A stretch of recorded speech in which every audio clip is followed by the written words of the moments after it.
Hello student. तो आज फिर स्वागत है आपका एजुकेशन आपके घर में। आज हम संविधान की प्रस्तावना के बारे में चर्चा करेंगे।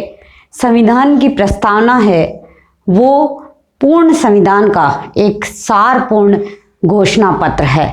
संविधान की प्रस्तावना में भारतीय नागरिकों के मूल्यों, आदर्शों और आकांक्षाओं को स्पष्ट करने का प्रयास किया गया है।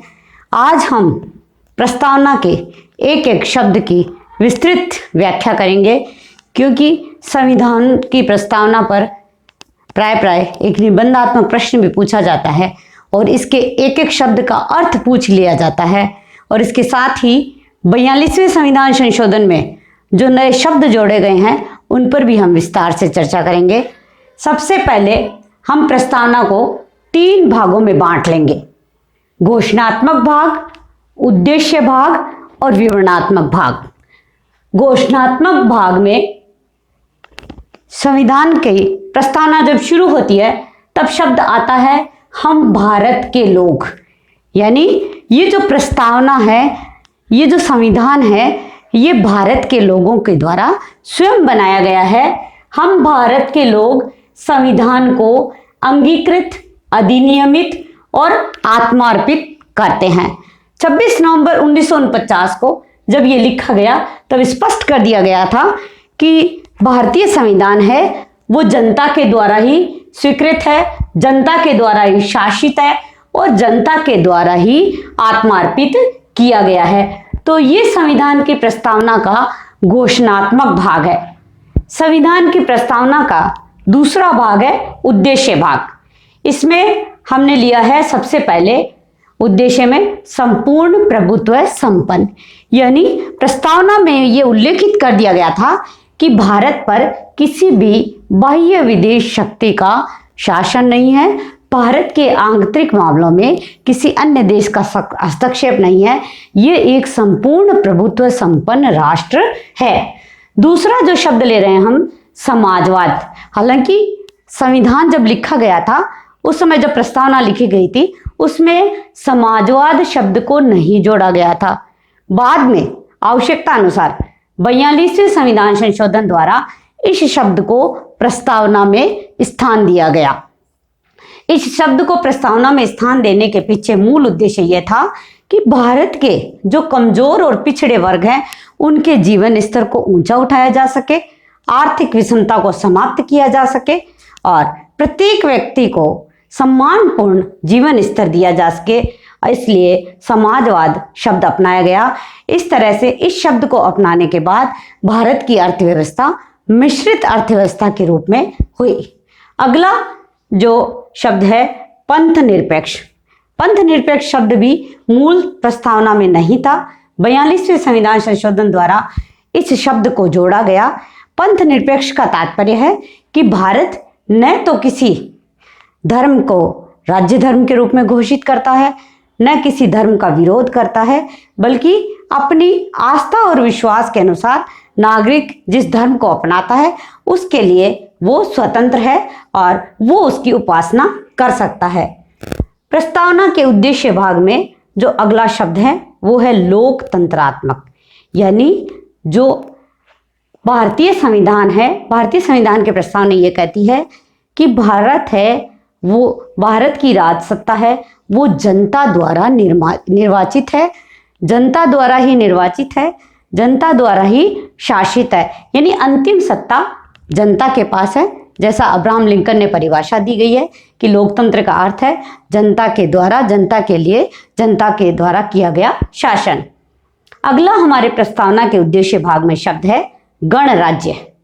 गणराज्य शब्द को प्रस्तावना में स्थान देने का उद्देश्य यही था कि हमारे यहाँ ब्रिटेन की तरह राज्याध्यक्ष है वो वंशानुगत न होकर जनता द्वारा निर्वाचित है।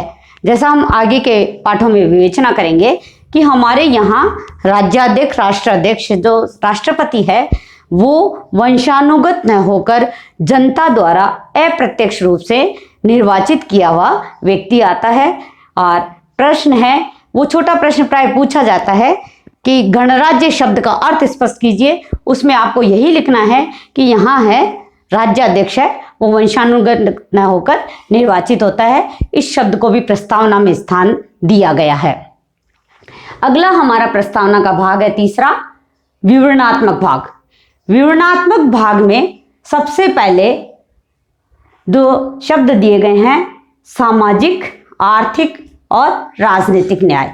सामाजिक न्याय का अर्थ है कि हमारे यहाँ किसी भी नागरिक के साथ जाति, धर्म, वर्ग, लिंग और नस्ल के आधार पर किसी भी तरह का भेदभाव नहीं किया जाएगा। सभी को समान समझा जाएगा। प्रत्येक नागरिक को समानता का अधिकार दिया गया है और इसकी विवेचना प्रस्तावना में की गई है। दूसरा जो शब्द है विवरणात्मक भाग में, आर्थिक न्याय।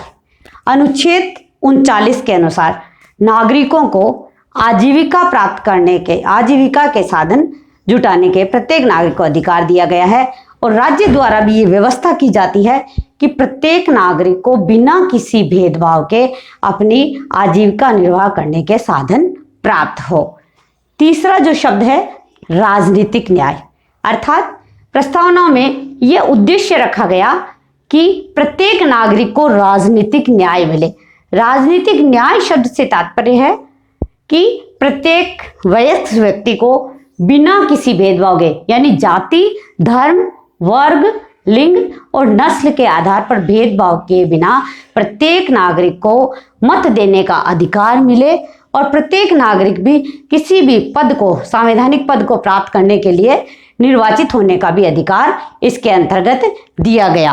और राजनीतिक न्याय की स्थापना के लिए संविधान में अनुच्छेद 32 में संवैधानिक उपचारों का मूल अधिकार भी दिया गया है, जिससे उनके इन अधिकारों की सुरक्षा हो सके। विवरणात्मक भाग का दूसरा जो पॉइंट है, स्वतंत्रता, समानता और बंधुत्व।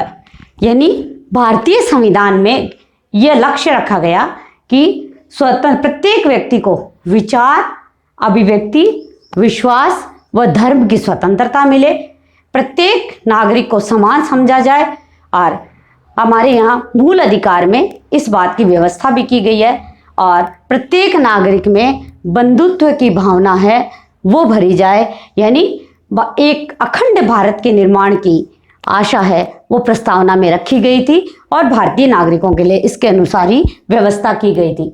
इसी में जो अगला भाग है राजनीतिक न्याय में, व्यक्ति की गरिमा व राष्ट्र की एकता।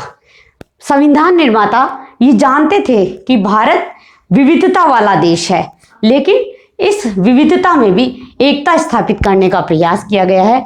हमारे यहाँ भौगोलिक दृष्टि से, क्षेत्रीय दृष्टि से, धार्मिक दृष्टि से, जाति के आधार पर अनेक प्रकार की विविधताएं पाई जाती है, लेकिन फिर भी अखंड भारत के निर्माण का उद्देश्य रखने के लिए प्रस्तावना में शब्द दिया गया कि हमें राष्ट्र की एकता को सर्वोपरि रखना है। यानी क्षेत्रीयतावाद, भाषावाद, प्रांतवाद और सांप्रदायिकवाद को महत्व नहीं देना है, क्योंकि हमारे यहाँ कहा जाता है कि हर 10 किलोमीटर के बाद में भाषा बदल जाती है, रीति रिवाज बदल जाते हैं, नागरिकों की जीवन शैली बदल जाती है, लेकिन फिर भी एक भारत, अखंड भारत का उद्देश्य प्रस्तावना में रखा गया।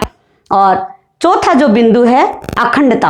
अखंडता शब्द है वो मूल संविधान की प्रस्तावना में नहीं था, लेकिन 42वें संशोधन द्वारा इस शब्द को जोड़ा गया, क्योंकि इससे पूर्व 1947 से लेकर 1950 में संविधान लागू होने के बाद से कई राज्यों के विभाजन की बात उठती रही, इसलिए उन बातों को हटाने के लिए अखंडता शब्द को जोड़ा गया।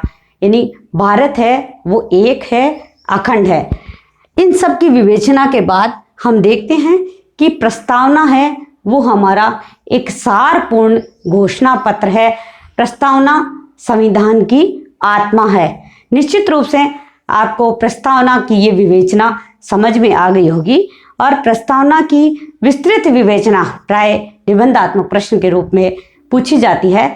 तो हमें इस प्रस्तावना को पढ़ते समय हमें यही ध्यान रखना है कि पहले आप मूल प्रस्तावना को याद करोगे, क्योंकि वैसे तो प्रत्येक भारतीय नागरिक को संविधान की प्रस्तावना याद होनी चाहिए, बल्कि आप राजनीति विज्ञान के विद्यार्थी हो तो आपको प्रस्तावना है वो याद रखनी बहुत अधिक आवश्यक है। भारतीय संविधान की प्रस्तावना को मूल संविधान की प्रस्तावना और 42वें संविधान संशोधन के बाद की प्रस्तावना दोनों आप याद करोगे। दोनों में कौन से नए शब्द जोड़े गए हैं वो भी याद रखोगे, क्योंकि इन शब्दों के बारे में प्राय आईएएस और आरएएस तक में ये प्रश्न पूछा जाता है। अगर आप एसएससी की परीक्षाएं दे रहे हैं, अन्य प्रतियोगी परीक्षाओं की तैयारी कर रहे हैं, तो भी आपको प्रस्तावना में से छोटे छोटे प्रश्न हैं वो तैयार करने होंगे। और साथ ही कक्षा 12 की परीक्षा में भी आपसे इन शब्दों की विस्तृत व्याख्या है वो पूछी जाएगी। निश्चित रूप से आपको प्रस्तावना है वो समझ में आ गई होगी। अगर आपको इसके बारे में कुछ पूछना है तो कमेंट बॉक्स में कमेंट कर सकते हैं। तो घर रहिए, स्वस्थ रहिए, हंसते रहिए, मुस्कुराते रहिए। धन्यवाद।